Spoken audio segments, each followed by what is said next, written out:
On this channel, we spend a lot of time talking about how to quit addictions, how to quit smoking weed, how to quit watching pornography, how to quit vaping, how to quit using nicotine products.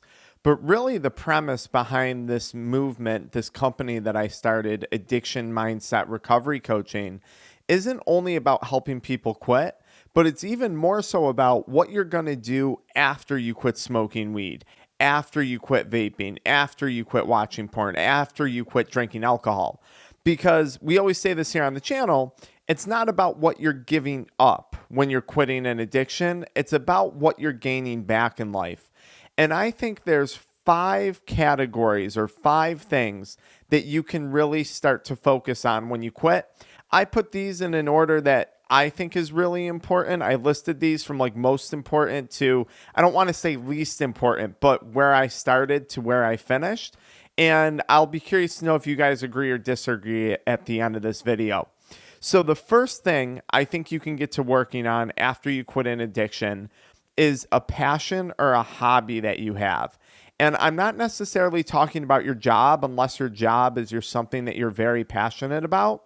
And my advice to you would be ideally pursue something that can eventually make you money or that you could possibly pursue as a career for yourself.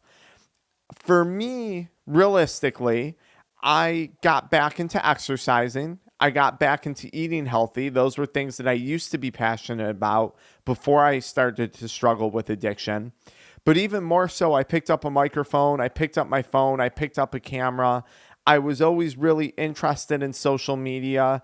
I spent a lot of time watching other people on YouTube, watching other people on TikTok. And I said to myself, hey, I'm passionate about this stuff. Like, I'm curious to learn more, and I want to be the guy on the other side of the screen. So that was a passion or a hobby that developed for me personally. I also took up target shooting with pew-pews. I got really, really into shooting at, paper. I don't hunt or anything like that, but that turned out to be a big hobby of mine as well, too. And that's fun because that's something I can go do with my brother-in-law. I can go do that with my dad. So there I got like one hobby that's an adrenaline rush, and I got another hobby that I love doing, making YouTube videos, and I now make money doing that. This turned into a company. So really find something that you can obsess about, something that you can get passionate about, something that you can really dive deep into.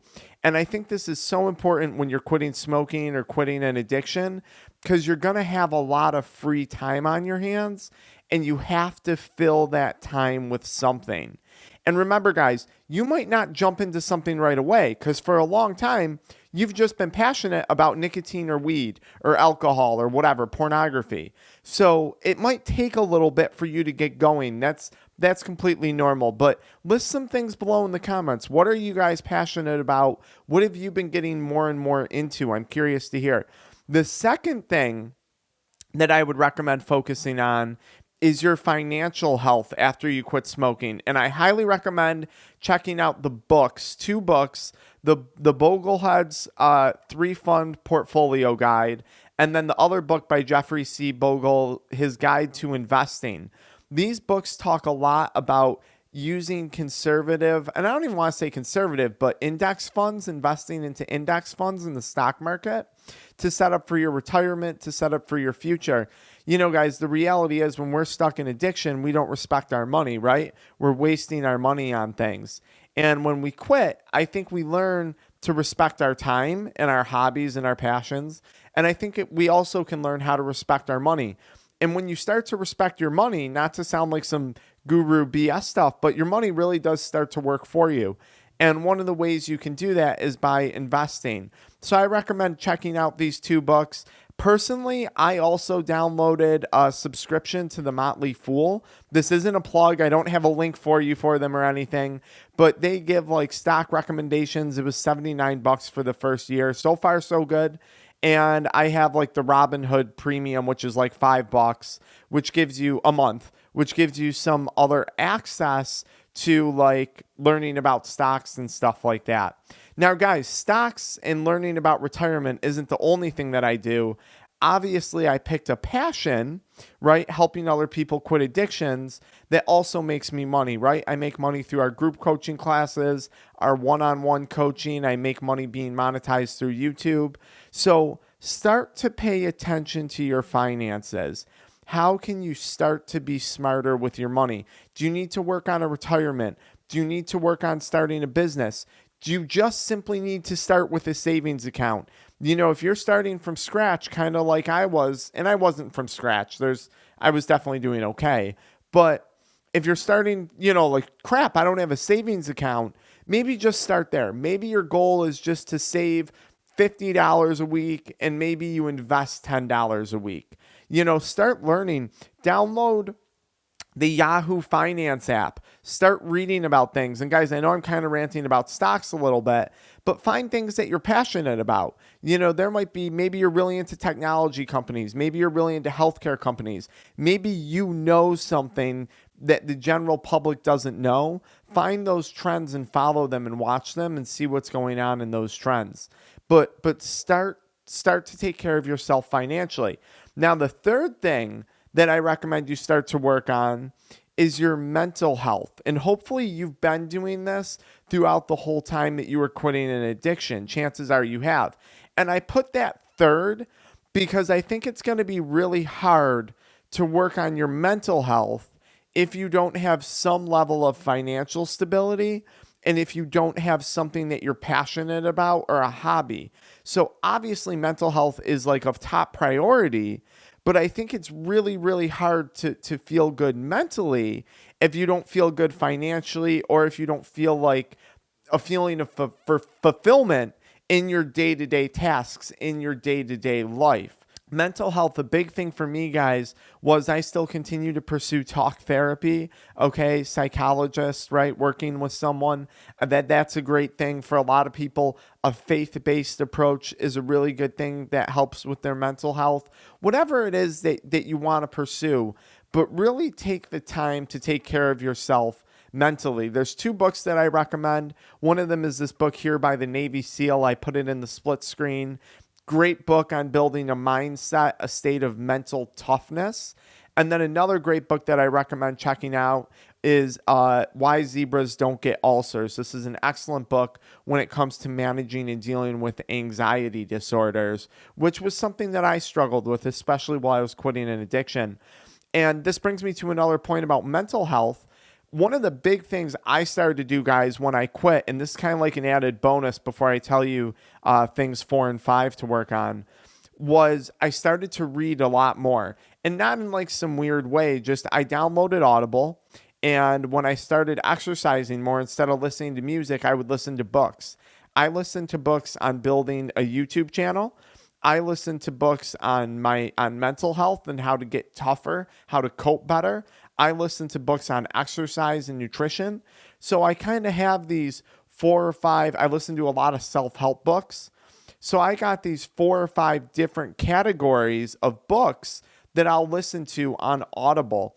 And I do a lot of reading now, guys. I'm constantly reading about things when it comes to addiction because that helps me, but it also helps me grow my business further. So I really think you guys should take some time, get into reading, focus on your mental health. Aspect number 4 that I think is worth putting effort into is your physical health. And I think it's, again, really hard to feel good mentally if you don't feel good physically. So I spent a lot of time once I quit smoking, once I got rid of a lot of these addictions, focusing on my nutrition. My body was essentially too sick to work out. I couldn't really physically lift weights anymore. Now I do again, and I'm pursuing that pretty intensely. But I really started focusing on nutrition. And guys, find something that's healthy that fits your lifestyle. Is it keto? Is it being vegetarian? Is it being paleo? Is it being pescatarian? I got really into and still am really into intermittent fasting and doing like the OMED, 1 meal a day nutrition plans. There's a million videos out there, the thermogenic diet, right? There's literally a million different nutrition protocols out there. But I recommend you guys pick up a book and start learning about healthy eating.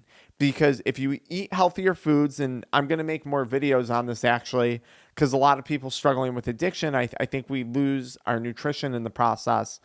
This is something we need to reclaim. You eat better, you sleep better, you get more energy. And when you have more energy, you can go pursue your passions better. You can go pursue your physical health better, right? When you have more energy, you feel better about yourself. So physical health, I got into weight training.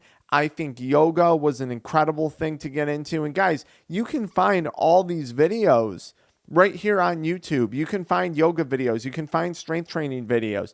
You have access to all of this stuff. And look, you don't have to be the next Arnold Schwarzenegger. You don't have to be that next fitness model. Start with going for a walk and listening to a book about nutrition at the same time. Keep it simple, especially early on, but start taking care of yourself physically. Focus on your sleep. Focus on your nutrition. Focus on getting outside each day, even if it's cold, and getting a little bit of exercise. I promise you're going to start to feel better if you do this stuff. Just don't push it when you're early on. And lastly, the last thing I think we can really start to focus on is our relationships. And this goes a lot of different directions. Maybe you have damaged relationships with a significant other, a boyfriend, a girlfriend. Maybe you have damaged relationships with family members. Start to focus on those relationships and ask yourself, where did they go wrong? How did addiction play a role in that? And how can you make those things right? Maybe it's just a matter of you being around more for that person in their life. Maybe it's just as simple as that. Picking up the phone more, responding to their text messages more.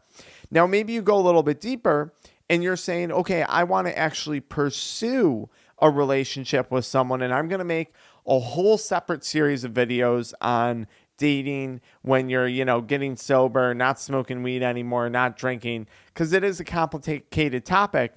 But it's nothing, in my opinion, to be afraid of. I thought this was great. Once I had my mental health under control, my physical health under control, my financial health in a better direction, right? And once I had myself locked into some passions and hobbies, dating became a lot easier for me because I had that confidence restored. And I think this is a great thing to start to put effort into. I think a lot of people want to have a significant other in their life, but I think it's such a detailed topic. It deserves its own separate video. So I'm going to tell you guys to stay tuned to the channel for that one. But it is something worth mentioning in this. All right. Why don't you guys follow me into the next video where I talk about how I stay sober and how I keep all of these things on track day to day. I'll see you guys in the next video.